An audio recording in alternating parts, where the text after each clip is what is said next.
Welcome to the Sparky's cooking segment. Today we are making bread. Nice crusty loaf bread. You could buy this from Woolies, maybe Coles as well.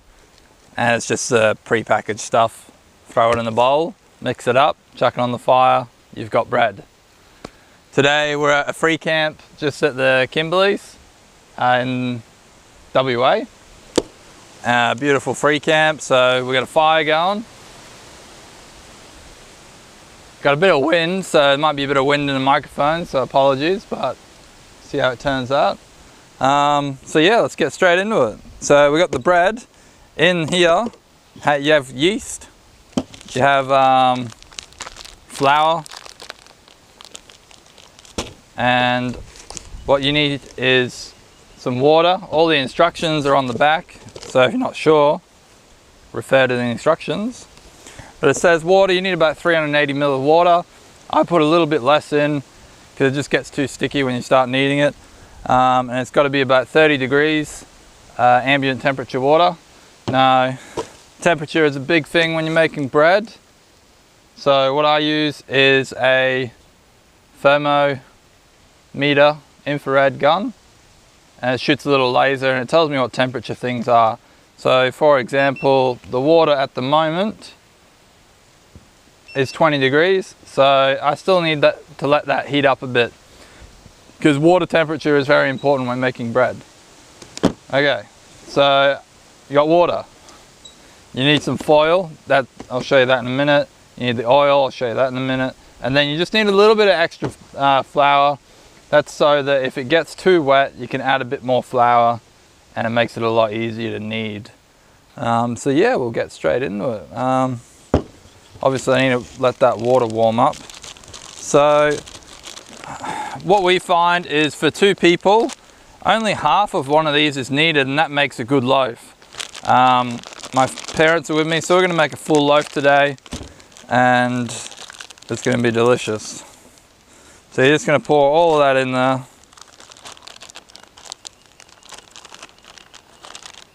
If you don't have flour, just leave a little bit left so you can play with it if you need more flour. Alright. So these boxes, they come with 4 of them packets, so you can make 4 big loaves. I think it was 10 or 20 bucks for the packet, so really good value, especially out here in the Kimberleys.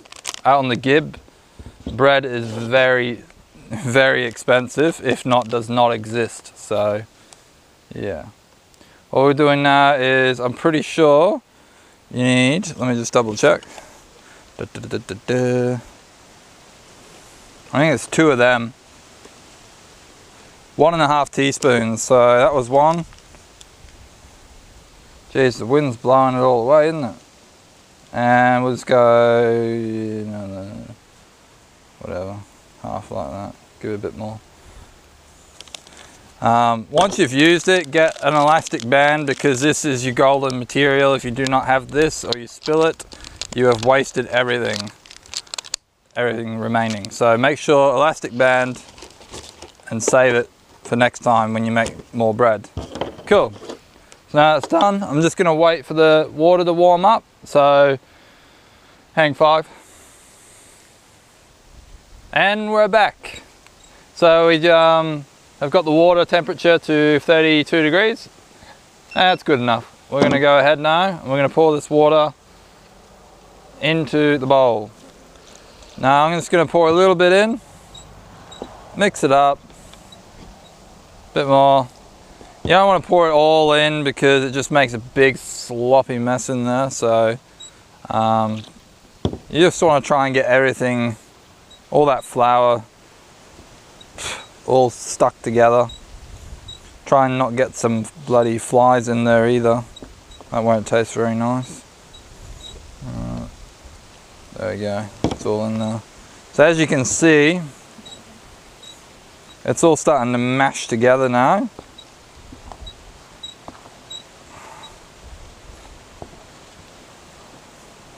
And then once you got most of it all sorted like that, you're then gonna want to This is where I like having extra flour. This is going to be my prep table, nice and clean, obviously. So I'm just going to pour some flour everywhere. It's always good to have that flour. Alright, get it out of the bowl. And then we're just going to make a nice ball there. Obviously, everyone does this differently, guys. This is my way of doing it, and it works for me.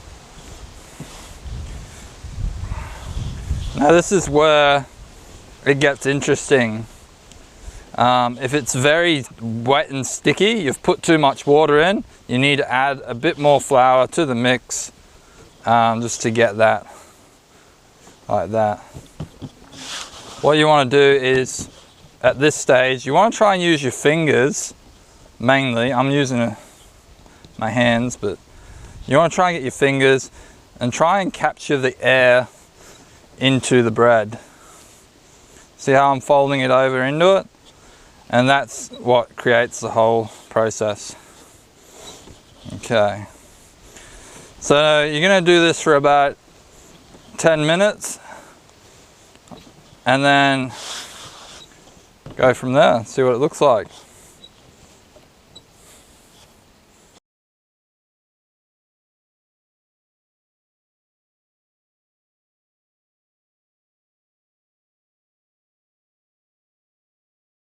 All right, and 10 minutes is pretty much up.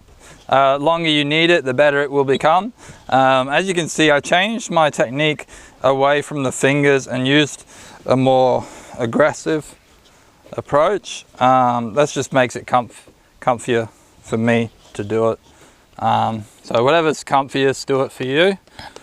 Obviously, I'm not a baker, I don't bake bread often, so if it's not the right way, I'm sorry, but it works for us.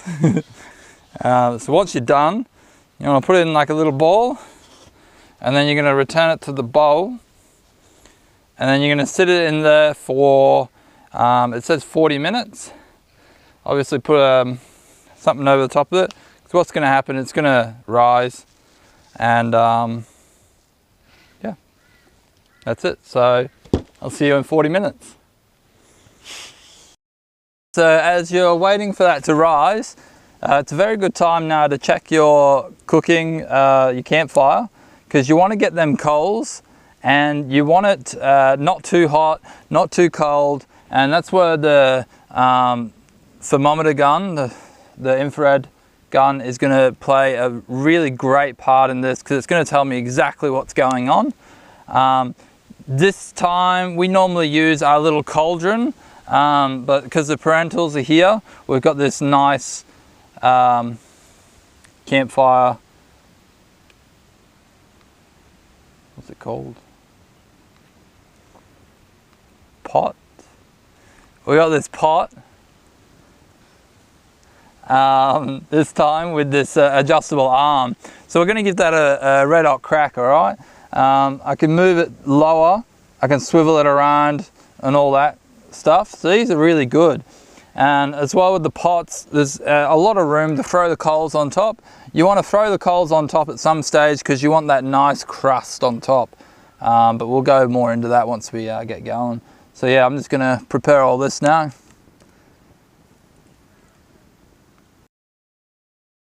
Welcome back, guys. It's been 40 minutes and voila.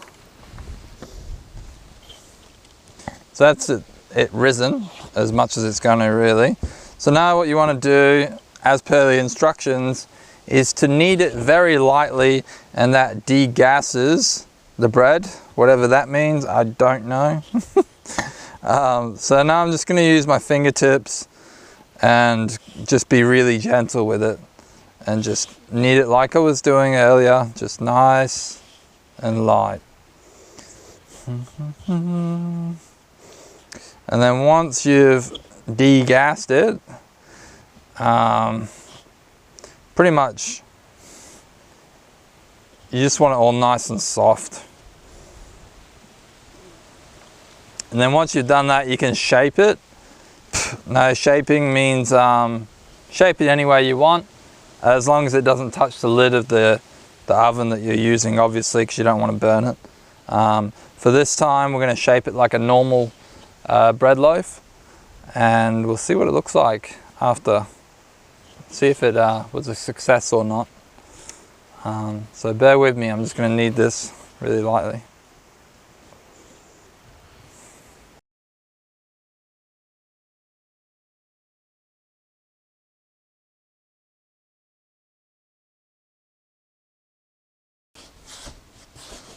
Alright guys, so I just shaped it then. What you're going to want to do now is get your old foil, get a bit of spray, bit of oil spray, and then you're just going to do that. Now the reason we do that is so that it doesn't stick to the foil when it gets cooking. So that's a pretty important step there. You want to allow a bit of foil as well, so you can build yourself some handles, so you can pull it out with some handles. Oh, we're not really center. Like that. Is that right, Amy? Just like that. Cool. And now we're just going to let that rise again. Hopefully it doesn't take as long, but it's got to at least double in size, so hopefully when we look at it next, it'll be ready to go in the oven. All right, welcome back again. Here we go, boom. I'm pretty happy with that, it's risen quite well. So now what we're gonna do, we're just gonna chuck it in the oven. Remember to preheat your ovens to whatever temperature it says. I preheated to 220 on the camp oven. And it says 25 to 30 minutes in the oven. I've got the gun to check the temperature, so it's usually taken me longer in a camp oven than half an hour. So we'll just monitor it and see how we go. A little tip, I just got to fill up a little bit of water, so just bear with me 1 second. Now we have water. So what you're going to do is just going to put like a light mist on it, and what that does is it creates the crust and stuff. It says that in the little tips there. So it's a little difficult, but you just want to just get the water on the outside. Not too much. It's probably a bit too much. No, it should be right. Now all we're going to do is just plop that straight in the oven.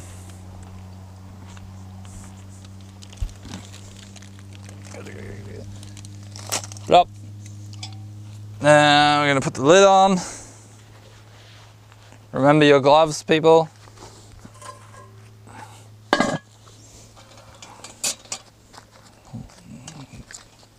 Bloody microphone. And then just chuck it on there like that. And then I'll just monitor it. So I'll put it down a little bit. That's the great thing about these adjustable. And I'll just sit it above the coals. I'll give it a couple of minutes and I'll check the temperature and make sure we don't burn it. There's a couple of things. Oh, hello.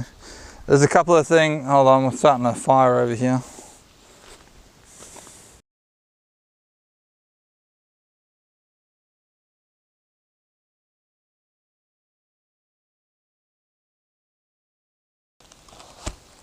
That's how you put out a fire. Alright, where was I?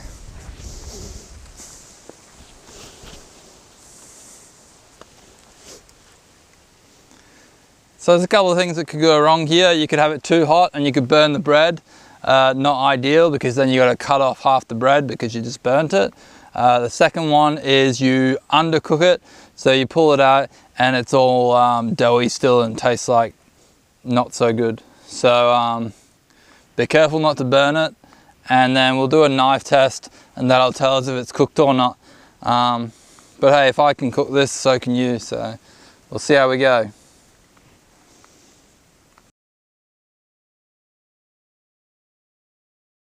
So here I'm just checking the exterior temperature of the pot, which looks pretty good.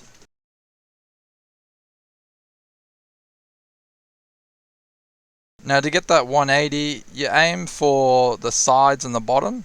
See, it's about 200 degrees, and that's kind of what you're after. Alright, so it's been about half an hour.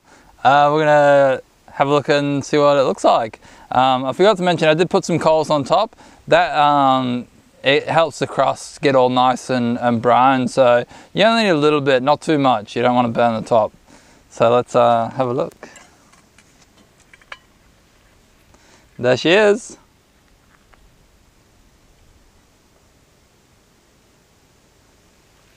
Not bad. It's still hot, but I can get my hand in there.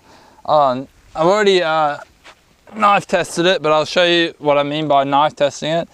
Just get a nice knife and just put it through and then bring it up and see how there's nothing on it. That's a good sign that it's most likely cooked. If you bring it up and it's doughy, then it's not cooked yet. So that's the knife test. And there you go. Perfect bread.